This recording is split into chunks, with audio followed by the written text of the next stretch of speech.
नमस्कार मित्रांनो, माझं नाव गणेश डांगे। मी सध्या पोलीस भरती यूट्यूब चॅनल बनवायचं कारण म्हणजे मित्र सांगत होते की बा तू चांगला बोलतो आणि तुझी बोलण्याची स्किल चांगली आहे आणि तू मार्गदर्शन पण चांगलं करतो। मी एक दोन वेळा ग्राउंडवर गेलो आणि पोलीस भरतीच्या मित्रांना काही माहिती वगैरे सांगितली आणि त्यांनी मला असं सांगितलं की तू जर यूट्यूब चॅनल चालू केलं तुझं यूट्यूब चॅनल चांगलं होईल, कारण तू पोलीस भरतीचं मार्गदर्शन चांगलं करतो। कारण तू जे 10 वर्ष संघर्ष केला आहे त्या 10 वर्षाच्या संघर्षाच्या काळात तू जे स्ट्रगल केलंय त्या स्ट्रगलचा फायदा कशा प्रकारे होईल, इतरांना व मुलांना कशा प्रकारे होईल याचं नितांत जे तू बोलतोस ते प्रत्येकाने आणि प्रत्येक पोलीस भरती करणाऱ्याने ऐकलं पाहिजे। आणि तू जे शेड्यूल, ग्राउंडचं शेड्यूल आणि अभ्यासाचं शेड्यूल, कोणची बुक वापरायचे, काय वापरायचं, हे जर तू यूट्यूबच्या माध्यमातून पोलीस भरती करणाऱ्या महाराष्ट्रातील तमाम विद्यार्थ्यांना सांगितलं तर काहीतरी तुझ्या 10 वर्षाच्या एक्सपिरियन्सचा फायदा होऊ शकतो।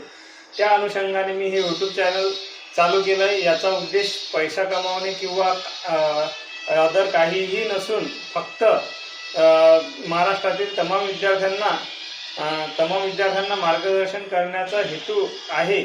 आणि त्या माध्यमातून मी हे यूट्यूब चॅनल चालू केला। यूट्यूबवर मी एक नवीन यूट्यूबर असल्यामुळे काही जर चुका झाल्यास तुम्ही त्या समजून घेसाल व माझ्या यूट्यूब चॅनल उघडण्याचा उद्देश असा आहे, जर एखादा विद्यार्थी सुद्धा माझं ऐकून प्रेरित झाला तरी सुद्धा मी यूट्यूब चॅनल उघडण्याचा माझा हेतू साध्य झाला असं मी समजेल। तुम्हाला मी ग्राउंडच्या बद्दल आणि पोलीस भरतीत पुस्तकं कोणचे वापरायचे किंवा सध्याच्या परिस्थितीत पोलीस भरती केव्हा निघणार आहे किंवा काय निघणार आहे, मुख्यमंत्री साहेब, महाराष्ट्राचे मुख्यमंत्री तसेच ते सुद्धा आपले महाराष्ट्र राज्याचे गृहमंत्री सुद्धा देवेंद्र फडणवीसजी साहेब यांनी सांगितलेलं आहे की आगामी पोलीस भरती 13,500 पदांची होईल।